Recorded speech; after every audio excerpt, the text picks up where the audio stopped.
In this video, I would like to have a really important conversation with you. Essentially, a heart-to-heart, a conversation very few people would have the guts to have. I would like to give you really good food for thought when it comes to choosing leather goods for both men and women. I'm Anesu Sagonda, and I produce educational luxury content for anyone after the finer things, whether you're new to money and wanting to learn how to navigate the terrain, or you're young and starting out in life and wanting to reap the benefits of buying better quality from the get-go, or you're into luxury but you want to focus more on high quality, under the radar brands, then my content is geared towards you.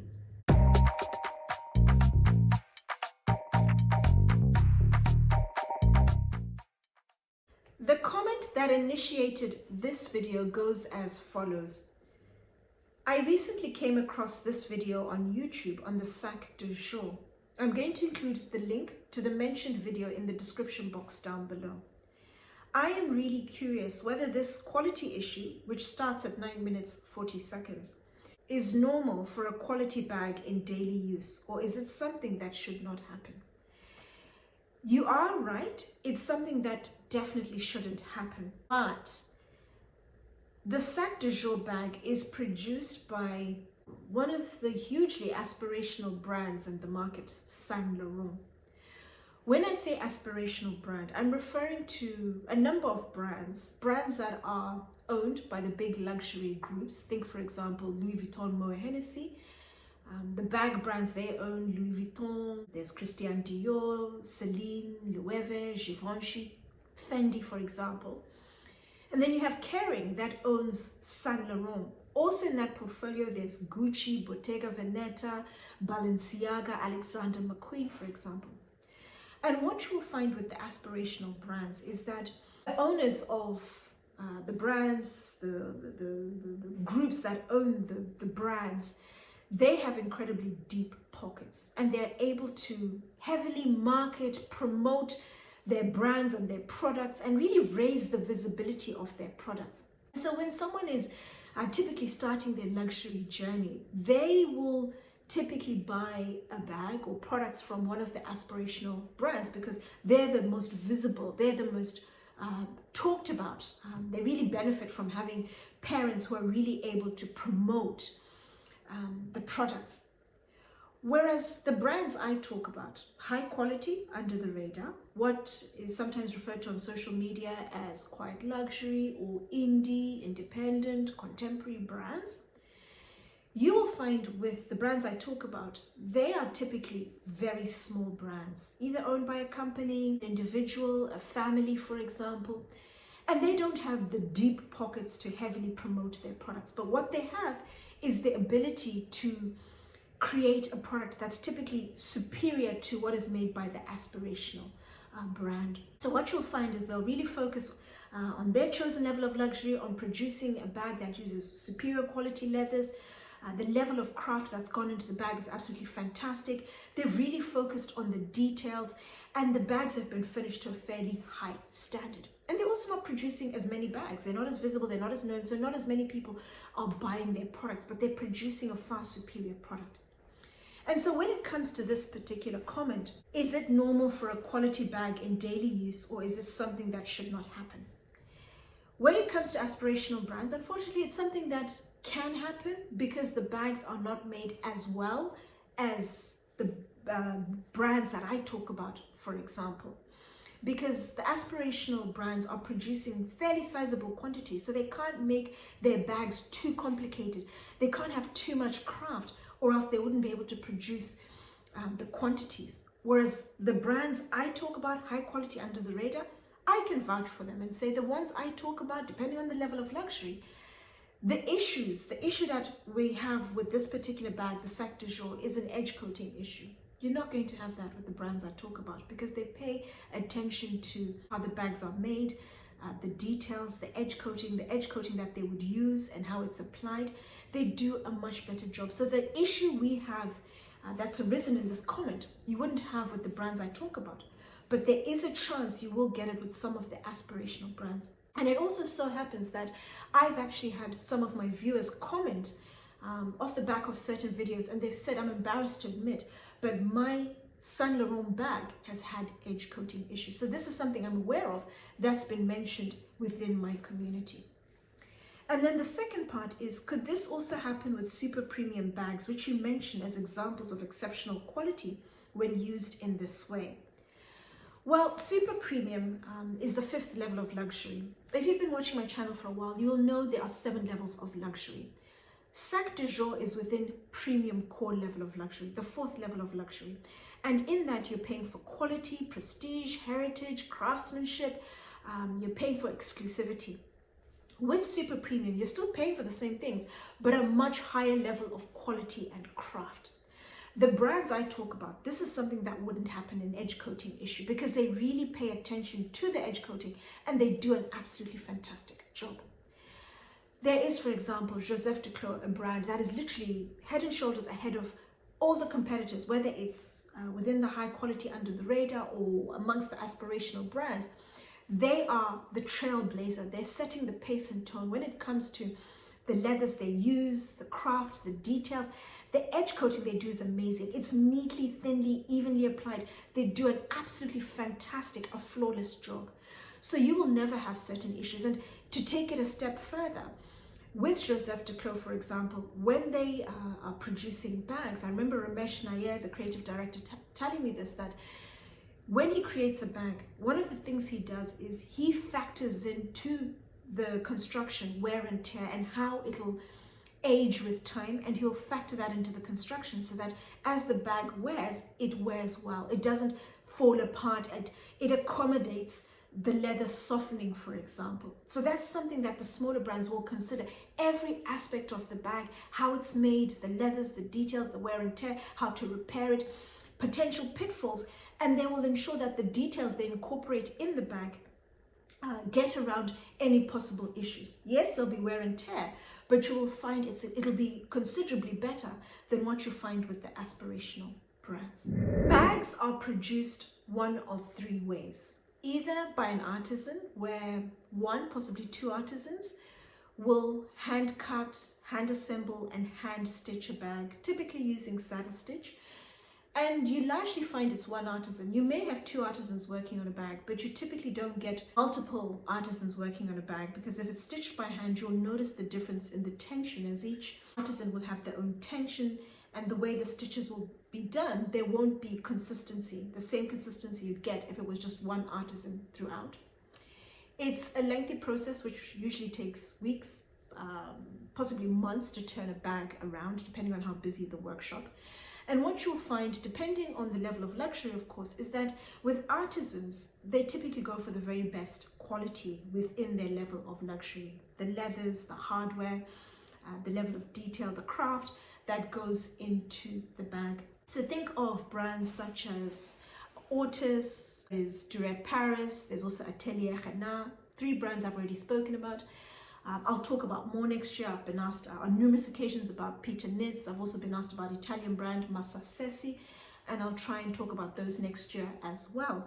And then the second is part artisan, part industrial, where a brand will produce bags that are partly sewn by hand, saddle stitched, or a different type of stitching that they may use.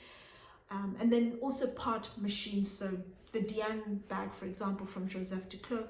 Or you may have a range or 2 that is entirely hand stitched. Mini Pochette Saint Clair from Joseph Duclos that was created by Ramesh because he wanted to preserve angle stitching, which is a type of stitching that's fairly technical, but it's on the way out. Not many people use it, and he really wanted to preserve it. And it's an incredibly neat, very clean way of stitching, and it's fantastic sewing around the corners of bags. For example, Hermes, another brand I'm familiar, that's part artisan, part industrial. And there's a lot of chatter about the Birkin, the Kelly, for example, and how it's 1 artisan, it takes weeks to turn around. I actually don't believe that. I think with their top bags, they are part artisanal, part industrial. By the time the bags arrive at the workshop, part of the bag has been cut and assembled, and then there's a saddle stitching to the outer element of the bag. I don't know for a fact, but I don't believe their bags take the length of time people are talking about to turn around, because they simply wouldn't have the stock, and they do have the stock in store. And then the third type is industrial, where the entire bag is made by machine. You have different types of machine, some machinery that's more sophisticated than others. I've seen numerous companies on social media in Vietnam, in China, in Taiwan, for example, and some of them take literally a couple of minutes to assemble a bag by machine. You do get other companies that are a little more sophisticated. Some of the machinery is manned by people and some by computer, and they're a little more sophisticated and able to produce a bag that's a little more sophisticated, but everything is done by machine. What I really would like to add is that I have noticed a number of content creators will talk about a hand-stitched bag as the very best, it's the ultimate. I don't actually believe that. The more I talk to new brands, different brands, some of the brands I already know, the more I realize it's not necessarily about whether it's hand-stitched or machine-stitched, it's how it's done. And every bag has to be taken on a brand-by-brand basis. Some brands are better than others.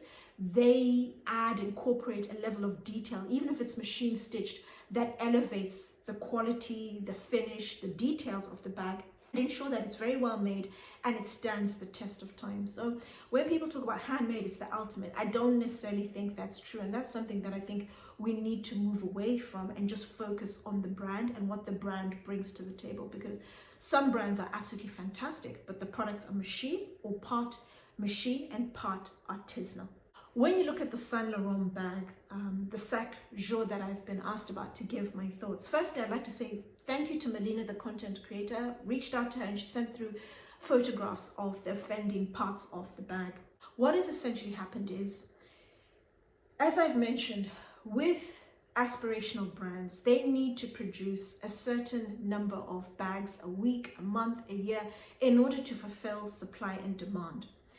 And what has happened with, for example, Saint Laurent is, like the other aspirational brands, for example, is they don't produce bags that have a lot of detail, a lot of craft. It's done by machine, and machines are limited in what they're able to do. And you miss out on some of the details you can incorporate if it's done by hand. With the particular problem, on all of the corners, the edge coating has started to tear. And why that has happened is because Melina had only carried the bag 3, possibly 4 times. It was still brand new.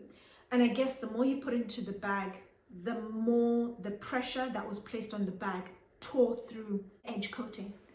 So what happened when I looked at the bag, I went in store to take a look at a new sac de jour. It's a small size. It costs about £2,200. And what I noticed is that the body of the bag, where there is the pleating, that part, the body of the bag, the back of it has been attached to the back of the bag. And the way it's sewn, it hasn't been attached and then effectively sanded down as you would, for example, with a table, for example. You can do the equivalent with wood, with leather, that you join the 2 pieces and then you file it down. So they literally merge into one, and you have a very clean, neat finish where you join the 2 pieces of leather. So how you would sew it and then finish it off so that you file it down, and then you can add the edge coating. The edge coating has been done by machine, and they've merely sewn the 2 pieces. You can see the jagged bits where it hasn't been filed down, for example, so you have a neat surface, and then they've just edge coated it. And with time, the pressure that's been placed on the bag has just torn through the edge coating. If it had been, for example, an artisanal industrial made production or an entirely artisanal product, the artisan would have been able to file down the leather and meticulously add the edge coating neatly, let it dry, add another layer, so you ensure that it's very neat, it's strong, it doesn't move. And then also used a stronger solution, something, for example, with beeswax that a lot of the top brands are using. And beeswax is fantastic, it's strong, it's bulletproof, it keeps the edge coating in place. So you have a very neat surface, it's sewn together, then you have the edge coating. And even if you have pressure applied to the bag, when there is stuff in the bag is in use, wear and tear, you get the tearing coming through. And so I thought, that's really unfortunate. And then I also looked at the pleating detail, and I noticed that with the edge coating, it rippled. And I thought, oh, with time, that is actually going to start to split, and you can lift the edge coating.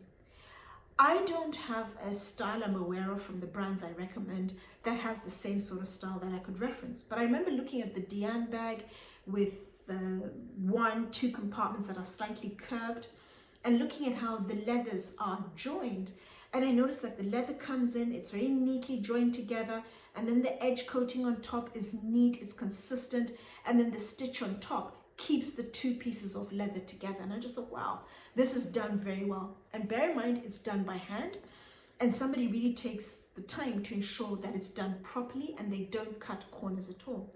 But when something is being done by machine, being produced by machine, your hands are tied. You're limited when it comes to the level of detail, the level of craft that can go into the bag. Saint Laurent is trying to turn around many bags, and therefore they're not going to pack a lot of craft into their bags, pack a lot of detail, because it would take too long to produce the bags. And therefore they have a fairly basic to average construction done to their bags. And so you do have issues arising where pressure is applied on the bag. The quality of the edge coating, of course, is not that great. The solution they've used, it's just average. And then the way the edge coating has applied, it wears through very quickly. So that's essentially what has happened with the bag. And I just think there are many more things that I'm sure you'll find on social media with issues that arise. And these are issues that arise because the brand haven't been able to factor in a lot of detail to consider wear and tear, what to do if certain things happened, allow for wear and tear, leather softening, for example, and factoring that into the craft of the bag. That doesn't happen with brands like Saint Laurent, for example. And what I've noticed now, especially as we're seeing jitters in the economy, there are a lot of issues in the economy at the moment. We have China, that was previously the biggest luxury consumer. They have rising unemployment. They have a housing crisis at the moment. They have just general economic woes, and they are not buying.